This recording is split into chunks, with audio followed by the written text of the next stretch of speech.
গল্পের নাম ছোট হলেও। ঘুমিয়েছিল সিংহ আরাম করে। কোত্থেকে এক ইঁদুর এসে মুখে পড়তেই ঘুম ভেঙে গেল সিংহের। থাবার মধ্যে ইঁদুরটাকে ধরল। কিরে, কি করছিলি? ইঁদুর তখন অনুরোধ করতে লাগলো, আমায় এবারের মতো ছেড়ে দাও, আর কখনো এরকম হবে না। আমাকে মুক্তি দিলে এর প্রতিদান দেব তোমাকে।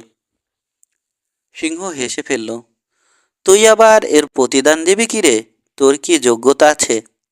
সিংহ অবশ্য ছেড়ে দিল ইঁদুরকে। কিছুদিন পরের ঘটনা।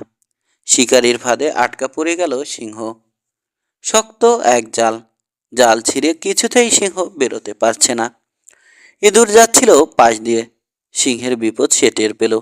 আর দেরি নয়, কুটকুট করে জালের বাঁধন কাটতে লাগলো ইঁদুর। সিংহ মুক্তি পেল।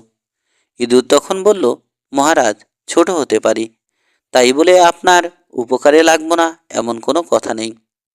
নীতিবাক্য, সবলের মাঝে মাঝে দুর্বলের সাহায্য নিতে হয়।